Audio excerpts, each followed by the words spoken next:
Ieškai motivatoriaus, mentoriaus, turi daug klausimų ir nežinai, ką pasirinkti? Tuomet ši pokalbių laida kaip tik skirta tau.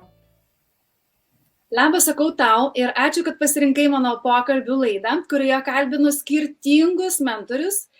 Ir šios mano pokalbių laidos svečias yra labai svarbus, reikalingas mums daugumai, mano manimu, žmogus, jo patirtis, jo praktika, jo siūloma metodika gali išgelbėti, padėti mums daugumai.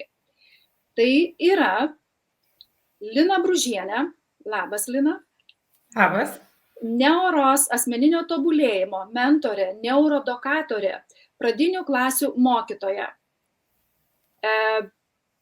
Lina, tu neši labai tokią, žinai, rimtą profesiją, kuri yra labai reikalinga daugumai žmonių.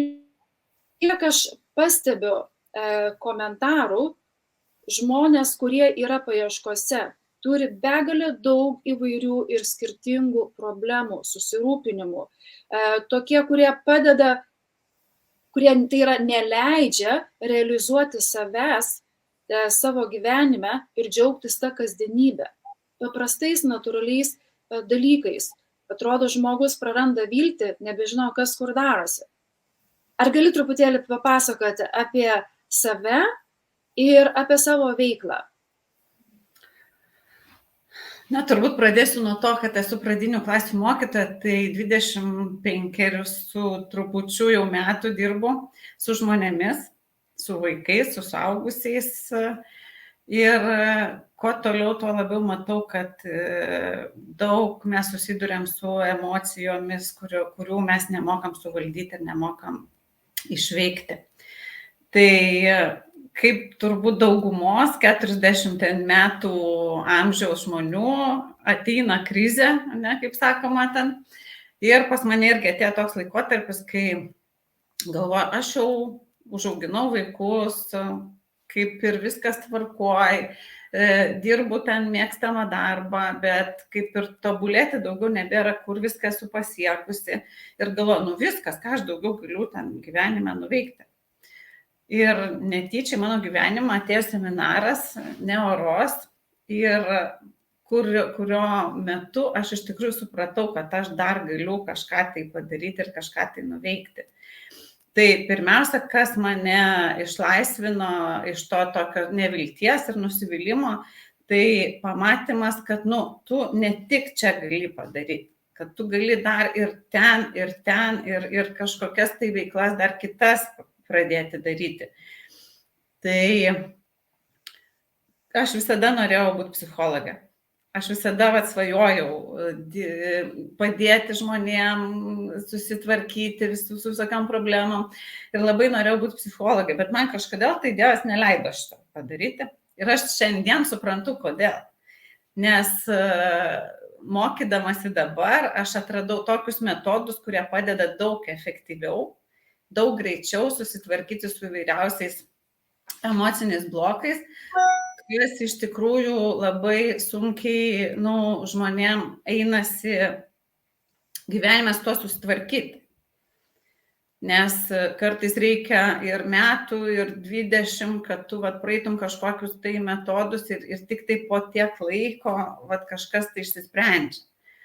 O šitie metodai, Demartinio metodai, tai jie padeda labai greitai šitą padaryti ir susitvarkyti su visokiom tom emocijom. Tai tas mane turbūt sužavėjo. Pirmiausia, aišku, aš išbandžiau jas ant savęs. Tai kas man labiausiai turbūt skaudino, tai aš netekau mamos. Jinai 48 metų išėjo iš gyvenimo dėl ligos ir aš save labai kaltinau. Aš iš tikrųjų kiekvieną motinos dieną, kiekvieną gimtadienį mamos, aš visą laiką pasitikdavau su ašarom ir su tokiu skausmu.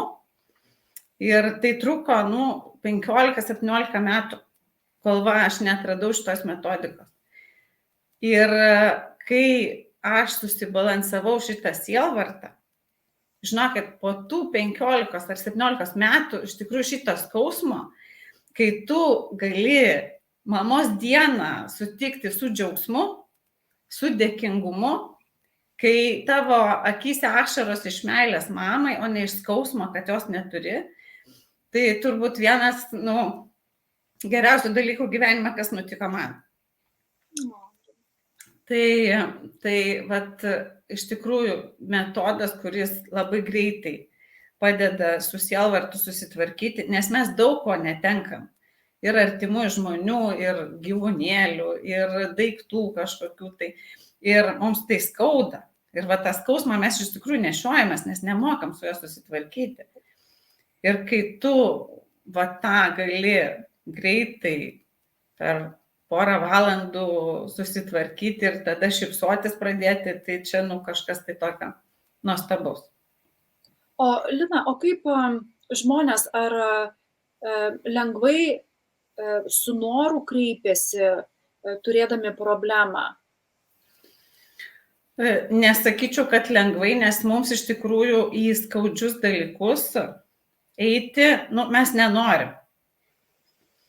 Vis tiek, kad ir šitas metodas ar pas psichologą eiti, kad ir kitokį metodą taikyti, vis tiek tu turi grįžti į tą momentą, kur tau buvo skaudu, kur yra didelis skausmas ir mes dažnai to vengiam. Vengiam, atidėliojam, bet tie visi atidėliojimai mums šią akimirką, šiai dienai trukdo. Ir visi tie skausmai, mes juos visus nešamės per gyvenimą. Pavyzdžiui, kad ir mano vaikystėje ten įvyko kažkokia tai trauma, susipykau su kažkuom, tai mane buvo gal vaikystėje uždarę darželyje į spintą tamsę ir aš visada bijojau tamsos ir likti viena. Ir visą laiką aš tokioj baimėj gyvenu, aš visą laiką norėjau, kad tėvai grįžtų, kad greičiau pareitų, kad greičiau būtų namuose, kad tik aš nebūčiau viena. Ir šitą baimę mane per visą gyvenimą, jinai man trukdo. Jis trukdo man kažką tai daryti, kažką tai veikti, kažką tai, ta baimė trukdo. Ir jeigu aš su ta baimė einu toliau, ir jinai niekur nedingsta. Jinai eina, jinai galbūt dar netgi didėja, nes kažkas panašiai gal pasielgia, tai jinai dar didesnė darosi. Vėl po kažkiek tai laiko vėl ateina kažkas tokio baisaus ir tu vėl įsidedi tą. Ir mes tiek tų visokių akmenų, mes vadiname emociniais blokais, tiek tų visokių emocinių blokų nešamės per savo gyvenimą. Ir tie emociniai blokai, jie trukdo. Jie trukdo, mes dažniausiai tada vengiam kažką daryti. Kad ir kalbėti viešai, važiuoti su automobiliu, nes kažkada kažkas įvyko, kažkokia avarija, dar kažkas, vengiam bendrauti su kažkokiais žmonėm, nes jie mumis įskaudino. Susipykom su tėvais, ir tada su tėvais santykiai nekokie ir mes nenorim jų nei aplankyti, nei apie jos pagalvoti, ir tai trukdo mums iš tikrųjų mūsų santykiai, mūsų gyvenime, mūsų darbuose. Mes bijom, kad ir kažkur pasiekti daugiau karjeroje, nes ta baimė trukdo mums tą daryti. Tai jeigu mes to neatsikratom, mes taip ir einam pasroviui ir su visais emociniais blokais einam tolyn. Nenorim kažko daryti, vengiam kažką daryti. Visos tos patirtis, kurios yra įstrigusios mūsų galvoje, jeigu jas neišsiaiškinam, neišnagrinėjom, jos auga kartu su mumis. Daugėja šitų įvardinamų blokų, kurie ir trukdo mums realizuoti save, ar ne, siekti kažkokių tikslų, kažką įgyvendinti. Žmogus tiesiog prisivengdamas to susikuria savo komforto zoną, iš kurios nenori išeiti. Bijo jis to. Ypatingai bijo, kad kitas žmogus gali įlysti į tai, ar ne, ten kur jam yra baisu, kad jis turės apie tai garsiai kalbėti. O tu esi mentorė moteris. Dabar iškilo man toks klausimas, ar kreipiasi vyrai į moteris, ar tik moteris į moterį? Kreipiasi ir vyrai. Kreipiasi ir vyrai. Ir dažniausiai turbūt problematiški santykiai su moterimis būna. Tai dėl to kreipiasi dažniausiai vyrai. Ten su dukrom, pavyzdžiui, ten kažkoks skausmas yra, kažkoks kalties jausmas būna, kad kažką nepadarė, kažko nedadarė arba per daug padarė. Ne? Tai tėčiai kreipiasi dėl santykių su moterimis, dabartinėmis, prisimenant kitas moteris. Taip, nes tai irgi emociniai blokai. O apie kokius emocinius blokus, kokios tai traumas yra žmogui? Apie kokį tai yra, kiek žinau, priklausomybė kažkam ar ne, priklausomybės yra įvairios, galima susidoroti su to, panaikinti tą priklausomybę, sielvartas, kas dar žmogaus netektis. Tai mes iš tikrųjų yra su praeitim susiję emociniai blokai. Tai, pavyzdžiui, praeityje aš su kažkom susipykau, tai neapykanta šitą mums trukdo. Toliau, trukdo netgi, kai mes kažkom tai susižavim, kad praeitį susižavėjau kažkokiu tai galbūt ten, vaikinu, moterim kažkokią tai, ir aš tą susižavėjimą perkeliu į dabartinius santykius. Ir irgi šitie susižavėjimai irgi trukdo. Nors atrodo, kas čia tokio, buvo ten tokia gera, smagi laiką praleidom visą kitą, bet dabar, kai ateinam į naujus santykius, mes ieškom to paties, o žmogus tai ne tas pats, žmogus visai kitoks yra. Tai toliau yra sielvartas, kai mes netenkam kažko tai, ne? Kaltė, nes aš tave labai kaltinau dėl mamos mirties, iš tikrųjų galvoju, aš dar galėjau galbūt kažką tai padaryti, tai ta kaltė, gėda, pasididžiavimas dažnai mums trukdo irgi eiti tolyn. Ir yra ateities emociniai blokai, tai, pavyzdžiui, fantazija. Aš esu, dažniausiai depresija žmonės serga dėl to, kad jie susikūrė, yra galvoje kažkokį tai gyvenimą, kuris netitinka dabartinio, ir jie tada papuola į tą depresinę būseną.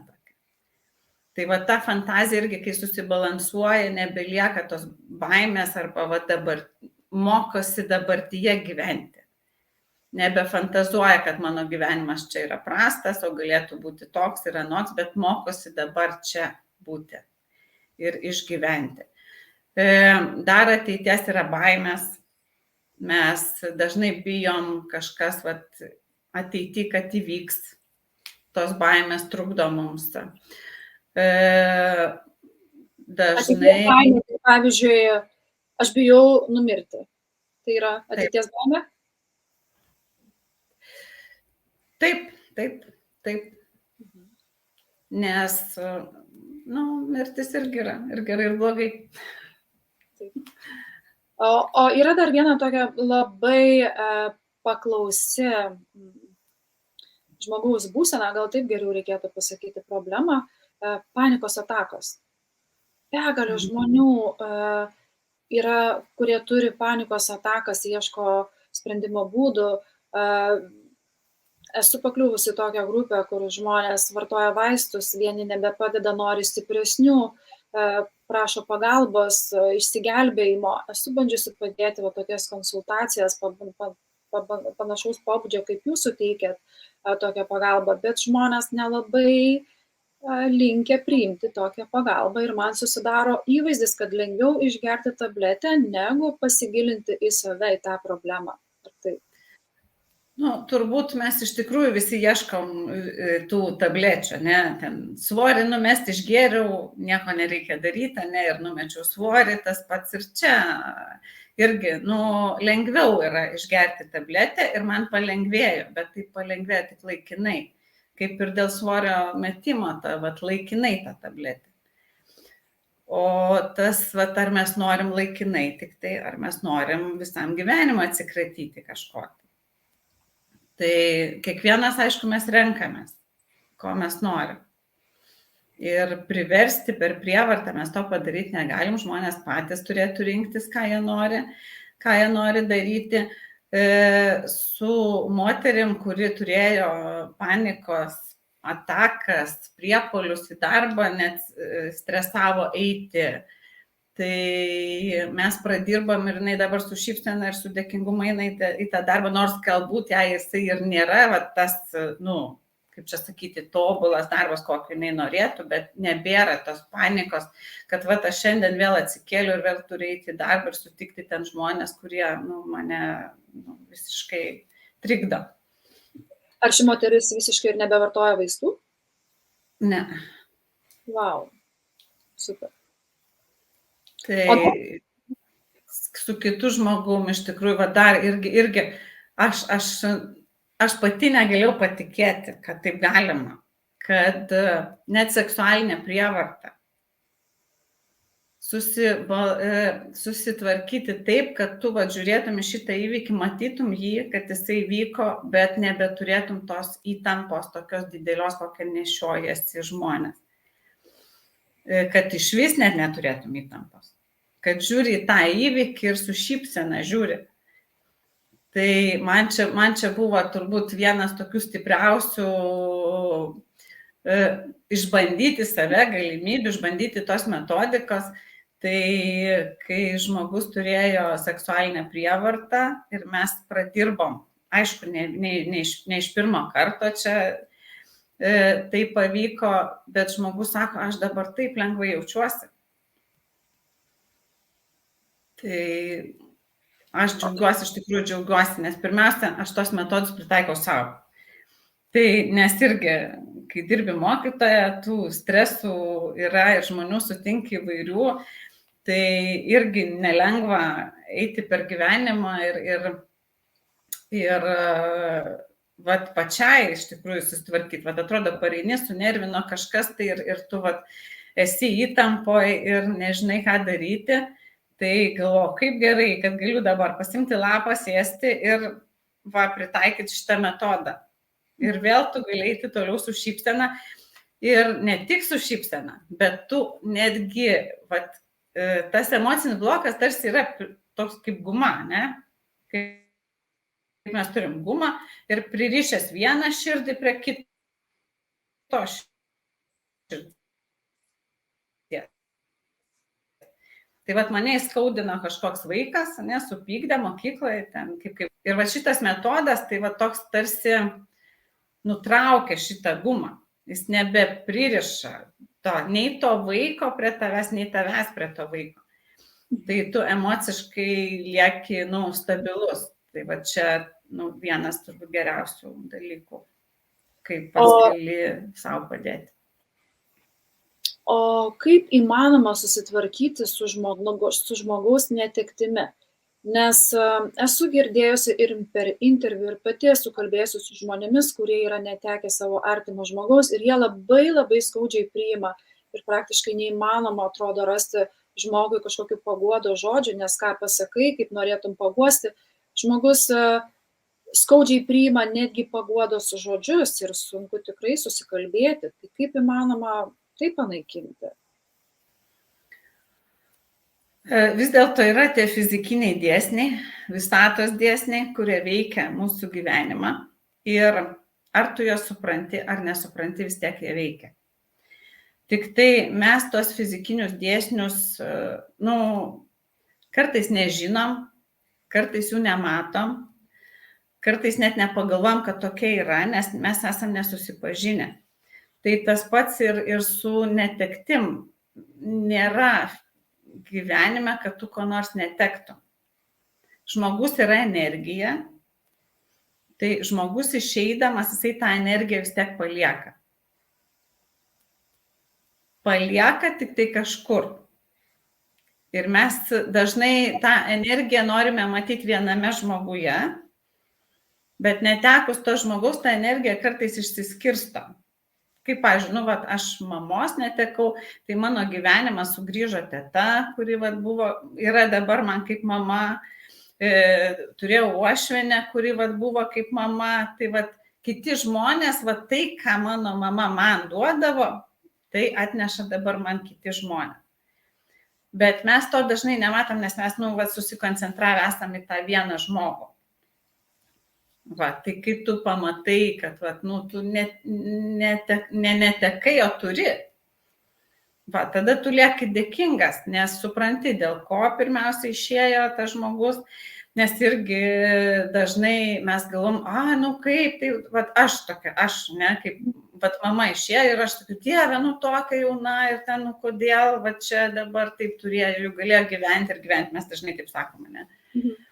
Va, bet kai tu atrandi dėl ko jinai turėjo išeiti, kai tu supranti tą prasme, jos gyvenimo ir to išėjimo, tai, nu, tu lieki dėkingas Dievui už tai, kad, vat, nu, turėjai šitokią galimybę. O gerai, panikos atakos, seksualinė prievarta, priklausomybė kažkam, emociniai blokai, žmogaus netektis, kaip visa tai yra panaikinama, koks tai yra metodas, kaip visa tai atrodo. Kreipiasi žmogus, ateina, susitinka su tavim, ateina, galbūt ne gyvai, internetu turbūt, ar ne? Ar yra ir gyvai? Kaip visą tai atrodo? Mes įvairiai su žmonėms susitarėm, aišku, su kuo galima susitikti, susitinkam gyvai, su kuo ne, internetu, taip. Galim internetu. Šito metodo esmė yra turbūt balanso dėsnis. Tai va tas pamatymas. Nes mūsų gyvenime kiekvieną akimirką veikia balanso dėsnis. Ir dabar aš kalbuosi su tavim, vat man yra smagu, man yra gera, ne, matyti, bet yra kita pusė. Ne, tai aš bijau, aš prarandu laiką kažkokį, kur galėčiau galbūt kažkam kitam skirti, aš atsėdžiu, galbūt sportuočiau, ne, kažką, va tai yra, kad tą pačią akimirką aš turiu ir gerą, ir blogą. Ir mes dažniausiai matom arba vieną, arba kitą pusę. Ir kai nėra to balanso, tada mes arba pykstam, arba džiaugiamės. Tai va, pykstam tada, kai matom neigiamą pusę, džiaugiamės, kai matom teigiamą pusę. Tai va, kas yra tas balanso dėsnis, tai būtent pamatymas, sugrįžimas į tą tašką, į tą viduriuką, kur tu matai ir tiek pat gero, ir tiek pat blogo. Ir kaip tai vyksta, žinok, tai kaip stebuklingai, žinai, kaip susijungia kažkokia, ir kažkas susijungia galvoj. Aš sakau, netgi vat, prieš porą dienų mes vat, su kitu žmogum, su dar vienu žmogum apie seksualinę prievartą kalbėjom ir tu matai, kad netgi žmogaus veidas pasikeičia. Iš to susiraukusio, pikto, ten nerimo pilno ir tu matai, kad atsiranda šypsena žmogaus veide. Va, tai, nu, sakau, net negali pamatuoti, žinai, nu, kaip tas... Tu darai, tu ieškai iš tikrųjų arba naudos, arba žalos. Ir ateina toks momentas, kai kažkas galvoja žmogaus susijungia ir tada toks nušvitimas ateina. Tai, nu, sakau, paaiškinti nelabai man eina, nelabai žinau, bet kai tu pamatai, net žmogaus kūnas būna toks įsitempęs ir paskui taip, atrodo, nutrūko ta guma kažkokia, nutrūko tai kažkas, kas laikė. Ir tai iš tikrųjų mes kiek tų gumų ten tempiamės per savo gyvenimą. Ir jos laiko mumis toje įtampoje. Gerai, čia viskas aišku, jeigu kažkas įvyko visai nesenai, daleiskim 5 metų laikotarpį, bet kaip tu minėjai, kad tai, kas mus stabdo ir neleidžia dabar, dažniausiai yra iš vaikystės kažkokie įvykiai, kurie sukuria tuos mūsų blokus. Ir dabar, jeigu žmogus klauso mūsų ir jis galvoja, tikrai, neturiu aš gyvenime tos laimės, kažkas mane stabdo, kažkas nesiseka, turiu kažkokią baimę, bet tikrai čia ne iš vaikystės. Žinai, ir man yra tai buvę, kad pasako, gerai, neslėpsim, aš buvau Neuros akademijoje, taipogi praktikavau, mokiausi, dirbau su savim. Ir kai reikia grįžti į vaikystę, atrodo, Nieko blogo pas mane nėra toje vaikystėje. Pas mane viskas buvo gražu. Su tėvais santykiais, daleiskim, buvo geri, ar ne? Su draugais buvo geri, niekas neižeidinėjo, nepatyriau smurto, nepatyriau patyčių, nieko negali būti. Ir man sako grįžti į vaikystę. Bet kuo man ten grįžti, jeigu viskas buvo gerai? Ar įmanoma iškasti, jeigu žmogus galvoja, kad, neturiu aš jokių ten problemų, man nieko blogo nebuvo įvykę, viskas buvo gerai? Įmanoma, nes irgi su žmogumu apie seksualinę prievartą, tai aš iš pradžių net mes tokių net minčių nebuvo kalbėti. Tai po to, po kažkiek laiko, kai tu sako, man nesiseka su vyrais. Ne? Ir tada tu pradedi nuo dabartinio vyro, iš tikrųjų pradedi nuo to, nes žmogus kartais, kaip tu sakai, neatsimenu, ne, kad kažkas įvyko, kartais nenoriu į tą grįžti, nes ten skauda ir po truputį žingsnis po žingsnio. Iš tikrųjų pradedam nuo kad ir, kaip tu sakai, dabar man, tai pradedam nuo dabartinio įvykio, bet po kažkiek laiko išsirutulioja. Iš tikrųjų ateina, kai žmogus prisimena, kas įvyko, prisimena, su kuo įvyko, prisimena kažkokį tai atvejį, kažkokį tai įvykį, nuo kurio prasidėjo. Tai būna, kad iš karto tu net nepagalvoji kartais, kad tas įvykis galėtų paveikti šią akimirką. Bet žingsnis po žingsnio ir ateina į tą tašką, kai prie tos pradžios. O kiek laiko trunka šitokie susitikimai? Ir aš turiu žmonės, su kuriais metus laiko mes į savaitę, į 2 savaitės susitinkam ir žmogus sako, man taip gerai, aš sako, per savaitę kažkas įvyko ir mes susibalansuojam, nes pačiam kartais irgi, kaip ir aš atrodo, žinau tas metodus ir visą kitą, bet aš skambinu draugiai ir sakau, man reikia pagalbos. Ir galvoju, kaip gerai, kad aš galiu paprašyti pagalbos, nes pačiai sukyla emocijos ir tu pats net nenori ir net nebandai ten kažką tai daryti, nes yra ten tiek nenori lysti, tiek nenori. Tai turiu vieną žmogų, su kuriuo mes susitinkam jau metus laiko, kas savaitę, kas 2. Bet pradžioj mes vienokius blokus, dabar jie tokie mažesni galbūt yra. Su kitu žmogum 5 metų dirbam, tai čia buvo ir dėl darbo, ir dėl seksualinės prievartos, ir dėl baimių įvairių, tai irgi susidėliojam planą kažkokį, aptariam su žmogum, kas dabar nesiseka, kas trukdo, kokios problemos yra, su kuo susiduri. Tai pirmiausia, tam pirmam pokalbį turbūt apkalbė apie kas žmogui labiausiai skauda, ką norėtų pakeisti gyvenime ir tada pradedi kažkokį susidėlioji planą. Bet sakau, tas planas kartais išauga ir į metus, kartais vieno karto užtenka, žmogus atsikrato kažko tai ir juda toliau pats pirmyn. O yra kažkoks amžiaus cenzas, kur nepriimtum to žmogaus, galbūt sakytum per jaunas, o gal yra tokia problema, kad sakytum, neįmanoma padėti?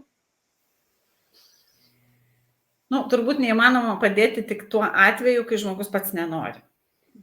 Tai čia turbūt, jeigu žmogus nori, tai vis tiek jam įmanoma padėti. Bent jau į tą kryptim kažkokią, tai vis tiek pajudėti kažkuria tai kryptim. Amžiaus cenzas, aš irgi, kadangi dirbu pradinių klasių mokytoja, tai aš tuos metodus išbandžiau ir su pradinukais.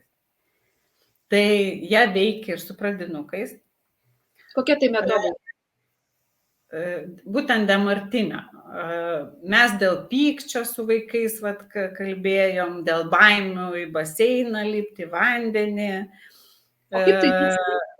Kaip su vaikais tas, nes kitiems gali kilti klausimas su vaikais, o tai kaip čia dabar mokykloje, mokytoja, kas čia dabar vyksta?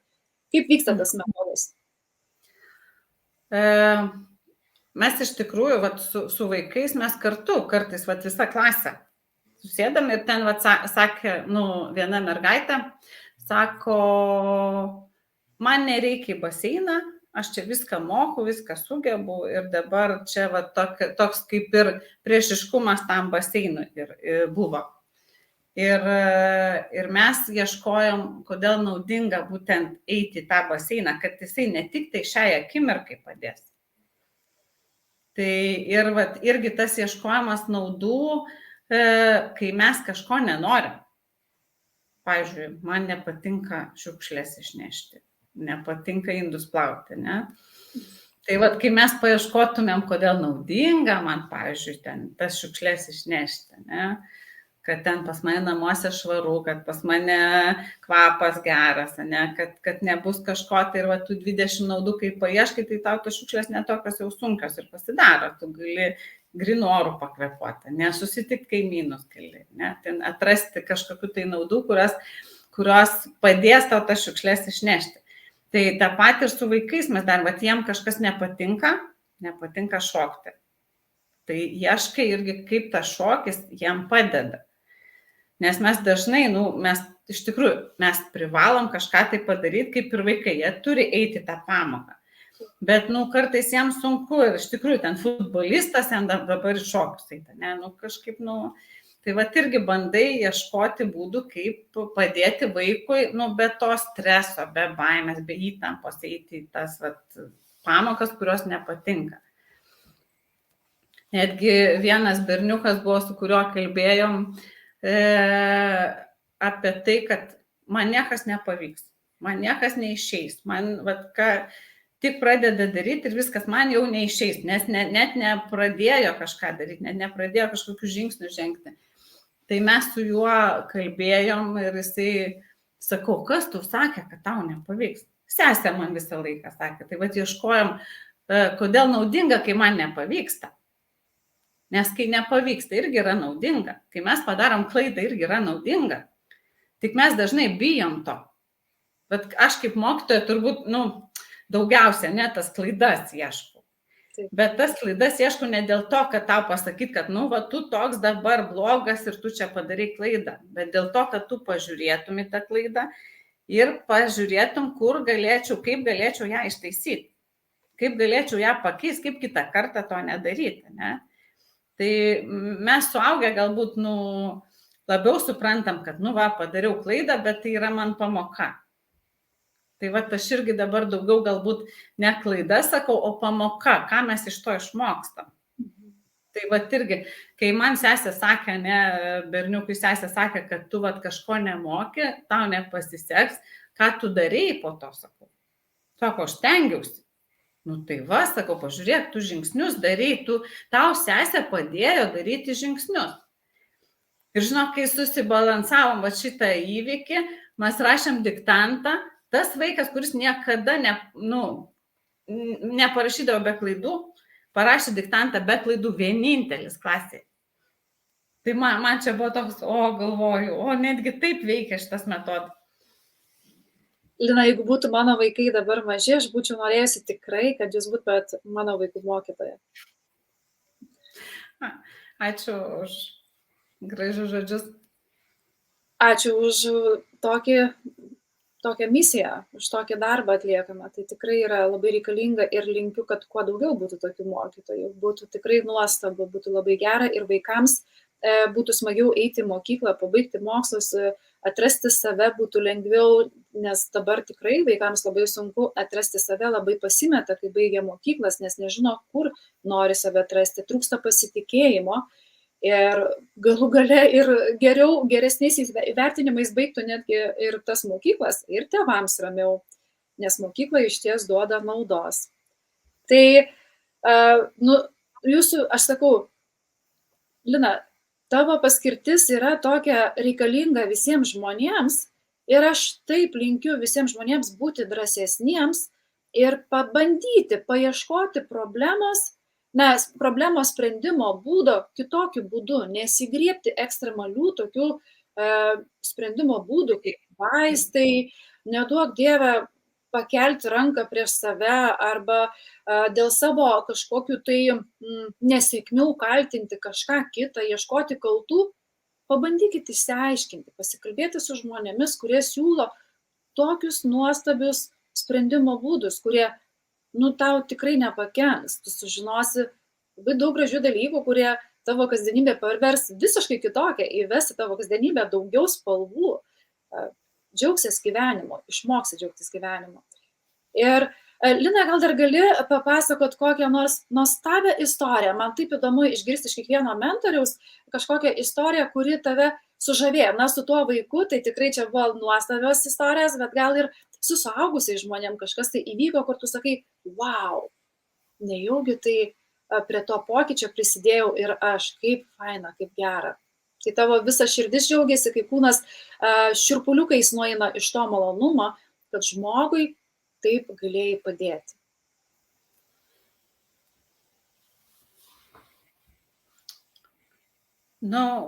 Aš tai turbūt tai, kas mane labiausiai pačią, su kuo pati susitvarkiau, tai su sielvartu, tai man pavyko net keliems žmonėms su tuo susitvarkyti ir jie tėčio netektis buvo pas moterį, jinai labai irgi pergyveno, labai save kaltino. Tai po to su dėkingumu į tai žiūrėjo ir sako, aš dabar galiu, sako, į vaiką ramiai pažiūrėti, sako, aš anksčiau galvau, kad čia man prakeikimas yra ir jinai sako, dabar aš, sako, su džiaugsmu žiūriu į tą vaiką, nes matau jame savo tėtį, savo tėčio kažkokią savybę. Tai paskui kita irgi moteris, jinai neteko mamos, tai save labai kaltino, kad ją parsivežė iš Lietuvos į užsienį ir sako, galbūt jei ten būtų Lietuvoje būtų buvę geriau, bet kai jinai pamatė, kad jinai iš tikrųjų padarė tokį didžiulį darbą ir tokį gėrį savo mamai, kai surinko visą šeimą vienoj krūvoj ir sako, tada aš dabar, sako, esu dėkinga už tai, kad aš ją parsivežiau. Tai, tokių dalykų iš tikrųjų, aišku, tai nelengva suprasti, nes, kaip, sako, kaip ten kokio vaiko netekti, dar kažką, nes turiu pažįstamą irgi, kuri ir vaikelį yra netekusi, bet jinai irgi Demartinio metodiką taikė savo ir dabar mato, kokią misiją jinai turi, būtent su sveikata surišta. Tai ir mums tik atrodo, kad mes čia kažką prarandam ar kažką netenkam kažko, bet iš tikrųjų mes viską tą turim, tik tai kitoj formai. Na ką, ačiū Lina tau labai už tai, kad paatviravai, kad papasakojai apie savo veiklą, kad daliniesi tuo gėriu, kad stengiasi padėti žmonėms, kas tikrai labai reikalinga, ta tokia pagalba. Ir galiu ramia sąžinę ir ramia širdim drąsiai rekomenduoti Liną Bružienę. Tai yra tikrai nuoširdus, mielas, malonus žmogus, kur jausitės saugiai ir iš visos širdies stengsis padėti, kad jūsų gyvenimas būtų daug gražesnis. O Lina, tau linkiu sėkmės, kantrybės, ištvermės, nešti tą gėrį ir padėti kuo daugiau žmonių. Tad ačiū visiems, kas klausėte. Jeigu norite susisiekti su Lina, tai galite rasti ją Facebook platformoje. Parašysiu, kaip susisiekti ir po video galite rasti visas nuorodas. Tad jeigu kas įdomu, galite užduoti klausimus, rašyti, komentuoti arba asmeniškai susisiekti. Dalinkitės visų tuo su kitais žmonėmis, gal kažkam reikia tokios pagalbos, padėkite žmonėms atrasti gyvenimo džiaugsmą. Tai turbūt tas pagrindas yra, kai tu gali iš to neigiamo dalyko išeiti su šypsena. Tai čia vienas turbūt smagiausių dalykų, kai gali nebeverkti, o šypsotis. O taip. Tai ką, ačiū Jums visiems, kad žiūrėjote ir ačiū Lina tau. Prašom.